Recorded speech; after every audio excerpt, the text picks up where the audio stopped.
Hey guys, it's your boy Ginger. Welcome back with another video, y'all. And today we have another video, y'all. Before we get into the video we're gonna get to today, let me show y'all something. Like, I really appreciate you all for that, you know, feel me?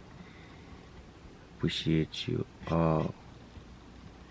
And I keep asking y'all if this video, like, you know how I always do it, like, give this video to 100 likes, I react to another one. Y'all be showing a lot of love lately. I appreciate it all the time. Everything, you feel me? I appreciate everything. And yeah, y'all, and you can see I got 173 likes in the last one, so I had to react to another one. Larry Bird, the Jordan one, I have to get to 100 likes though. It's 75, so 25 more likes, gonna get another Jordan videos. And yeah, this is how we doing it. And yeah, thank you for the love, for the support. I appreciate you all, you feel me? Even if you watch the video, even if you don't subscribe or give a thumbs up, if you spend like at least a second of your life just to looking at it, I appreciate you a lot, you feel me? Alright, y'all, and yeah, let's go to the video, the making case of Larry Bird. And if you know, subscribe. If you like the video, give it a like. If you don't like it, give it a dislike. And let's go, y'all. Basketball is special.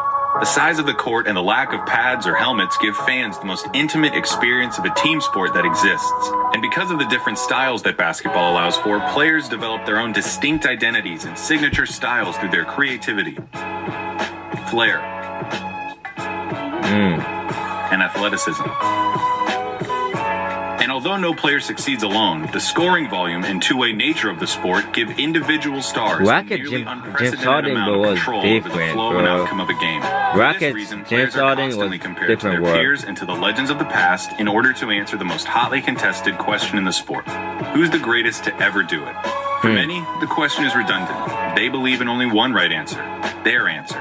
Others might have their own personal stance, but acknowledge one or two alternatives. But I believe that there's much more nuance to the question of greatness and more answers to it than you might think. By my count, there are 8 players in NBA history that have a substantial claim as the GOAT. It's a subjective thing, though. I can't give you a definitive answer. All I can do is make the argument. So today, I'll be making the case for Larry Bird as the greatest basketball player of all time. I'm not mad at it. I'm not mad at it. I think for me, I think Jordan is the greatest. Bird can be second or third. But Steph Curry is my favorite player of all time. He's my favorite player. Like, but I think Michael Jordan is the greatest ever. I think Larry Bird probably like second and third. I'm not lying, y'all. This is my two. Look, even when I was in middle school, you see, it's Ronaldo and Steph. But I'm pretty sure Steph is top. I think Steph is in the top 10 right now. But Larry Bird is like top. Can be under top 5. Can be anywhere in the top 5. Can be 2, 3. Depends where you put him. But yeah, let's go.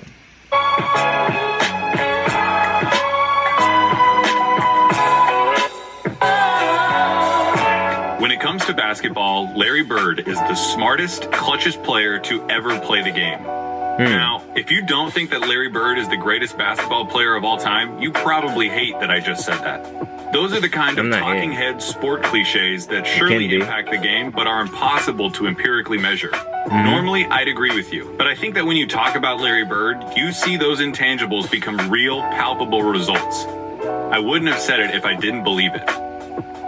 When Larry Bird was drafted by the Boston Celtics in 1978, the NBA needed saving. Attendance was in the toilet, the league had few marketable stars, cocaine addiction had several players in its grasp, and most damning of all, playoff games were being tape delayed. Playoff games at the highest level of basketball were being put in the back seat for black and white movies and network reruns. But rather than join the Celtics after being taken 3rd overall, Larry Bird decided to return for his final year at Indiana State, a decision that would prove to be one of the most important in the history of the sport. Bird's final year saw the Sycamores tear through college basketball, going 33-0 before the national championship game. Bird already 33-0? No way. 33-0 in college, bro. Oh. Acclaimed by the NBA's most historic and prestigious franchise, had established himself as the generational talent who would inherit the mantle of pro basketball. Indiana State's opponent in the national championship was Michigan State, captained by the immortal Irvin Magic Johnson. The Sycamores lost the championship to the more talented Spartans in the highest rated game in the history of basketball at any level still to this day. 75. Oh. The stage had been set. The next decade of basketball would be defined by the rivalry between the white hick from French Lick and his Boston Celtics and the black Magic and his Showtime Lakers. The rivalry between Bird and Johnson is entwined into the fabric of the NBA and is worthy of 100 documentaries. In this video, though, we're going to be looking at Bird's claim of supremacy. Here's Bird's basketball resume. Three championships, 3 regular season MVP, 2 final MVPs, 12 all-time selection. So he wasn't in the NBA for 13 years, so the first year that's why he's not a 13 all-star. He was a rookie. In 10 NBA team. 9 first team, 1 second. 9 first team, 1 second team. Yo, his resume stacks, like, and he went 3-point contest 3 times, yeah? I think he won it 3 times. Yep, pretty stacks. Championships come with perhaps the highest collective degree of difficulty of any player's championships. Wow. His 3 MVPs came consecutively, making him only the 3rd player to accomplish the feat, along with Bill Russell and Wilt Chamberlain. His 2 finals MVPs are misleading.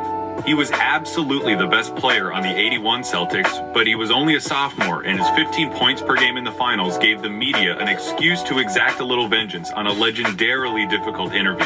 Wow. His all-star and first-team selections also come with the caveat that Bird only played for 13 seasons and missed all but 6 games of the 89 season following surgeries on both feet. I can hear you already. A 13-year career, and this guy is supposed to be the GOAT? What color of paint are you huffing, Clayton? Green, obviously. But hear me out. Yeah, Bird's career lasted about 2/3 as long as it should have. But what he did in that time was so impressive and so substantial that every basketball fan acknowledges that he's in the conversation as the greatest ever. Doesn't it matter that those 13 years saved professional basketball, delivered a disproportionate amount of memorable moments, defined the golden age of the league, and produced a career by which all other forwards, before or since, are measured? Bird squeezed every drop of talent out in those 13 years and made it seem more like 30. He didn't just leave his fingerprints on the game. He left so much of his DNA in the sport that it needed a cigarette afterwards. There's something to be said about the candle that lasts half as long but burns twice as bright. Those 3 MVP years stack up with any per game. Let's see.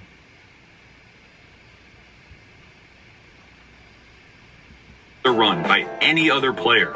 I will put an A+ Larry Bird season up against anyone's. Yeah, what does an A+ Larry Bird season look like? A full box score, a blowout win, a nearly undefeated record at home, and a play style that could only be described one way: white. Larry Bird isn't just a white basketball player, he's the white basketball player. To describe Larry Bird's game is to thumb through the Hoops dictionary and pick out every cliche about white players. Unathletic, great shooter, good fundamentals, the whole thing. The archetype of a white basketball player is Larry Bird, with one exception. He had an unparalleled understanding of the game of basketball, both as a physical contest and as a mental competition. His basketball IQ infected everything he did and catapulted his career into legend. Bird was a complete player. Jerry West called him nearly as perfect as you can get. He was the league's first great marksman. He could contort his body to shoot from anywhere on the court, regardless of the level of defense. He pioneered the art of the dagger three and was the founding member of the 50-40-90 club. At 6'9", Bird's understanding of angles and coordination led to a higher rebounding average than Patrick Ewing, and it made him an impressively adept finisher in his younger years.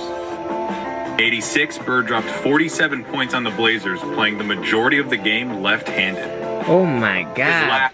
47 points with his left hand, bro. My boy's righty. Yo, that's crazy, bro. Why is he not playing? When it came to slapping the floor and picking up the opposing point guard, but his size and omniscience gave him the ability to body similarly sized players, read defenses like a free safety, and pick off passing lanes with ease. His passing was transcendent, and I'll highlight it later. And of course you need to know that Larry Bird was a tough MFer. Braden has amazed me. He's so strong. He had a superhuman motor and dove for loose balls like a beagle at the park. He was a willing participant in his share of fights, often precipitated by his league-renowned trash talk. Larry told Robert Reedy the other day that he should have stayed in preaching. That was funny. He had 50 points. I was guarding in my rookie year. He looked at me and he goes, "You can't stop me." And I looked at him and I said, "Gosh, boy, you're so confident." He proceeded to score like 10 straight points on me. The coach took me out the game. He walks by and he's laughing at me. He was a basketball genius. He'd be a step ahead, a thought ahead. 2-7. Play the game like a chess game. I'd much rather go with Michael Jordan than Larry Bird because you have to play James the Wardy game as a thinker when you're playing him. You have to get inside his mind. If you put all of us in a room, you know, Magic, Jordan, myself, and Bird probably be the guy who walks out of the room at the end of the day. Wow. Did you notice something during those testimonies? Those are some of the best basketball players of all time, and they all sing Bird's praises like they were former assassins who had to go toe-to-toe with John Wick, and they're just happy to be alive. Bird excelled during one of the most talent-rich periods in league history. The abridged list of his basketball rivals goes like this: Dr. J and Moses Malone on the Philadelphia 76ers, Sidney Moncrief on the Milwaukee Bucks, Isaiah Thomas, Bill Laimbeer and the Bad Boy Pistons, Dominique Wilkins on the Atlanta Hawks, Bernard King on the New York Knicks, Michael Jordan on the Chicago Bulls, Hakeem Olajuwon and Ralph Sampson on the Houston Rockets, and of course, Magic Johnson, James Worthy, and Kareem Abdul-Jabbar on the Los Angeles Lakers. All right, there's no point avoiding it any longer. We have to look at Magic versus Larry. If you have Magic over Larry, it's because he has 5 rings to Larry's 3, had a peak that lasted about 2 or 3 years longer than Larry's, and had a 2-1 record against Bird's Celtics in the finals. Perfectly legitimate, completely respectable arguments. But in the interest of making Bird's case, allow me to retort. For nearly the entire decade of the 1980s, the Eastern Conference was irrefutably the more competitive conference between the two. Considering the competition, for Bird to have made 5 finals appearances is just as impressive as Magic's 9. As for the head-to-head record responsible for Magic's 2 extra titles, he had more help. Seriously, the Celtics' Big 3 and the Lakers' Big 3 get compared all the time historically as if they were of equal caliber, but weren't Magic's accomplices just a step above Bird's? No disrespect at all to Kevin McHale and Robert Parrish, but Kareem was the alpha dog on the 71 Bucks and was the best player for at least 2 of the Lakers' 5 titles. James Worthy was the #1 pick out of UNC after winning a championship as the best player on a team that had Michael Jordan on it. Throw in the fact that Magic got to be coached by Pat Riley, one of the most brilliant minds in basketball history, and you could say that the Magic-Bird argument comes down to one thing: luck. So if their careers come down to luck, the question just becomes who you would rather take. Now, I'm not making this video to tell you why you shouldn't take Magic. I'm making this video to tell you why you should take Bird. Not just over Magic, Bird, but over I take everybody. Bird. Bird One have thing that helps everything. him is the fact You that have his the play would passing, translate perfectly into the shooting. league today. A 6'9" sharpshooting forward with eyes in the back of his head who averaged double-digit rebounds in an era against Moses and Laimbeer. He'd gobble up boards as a power forward.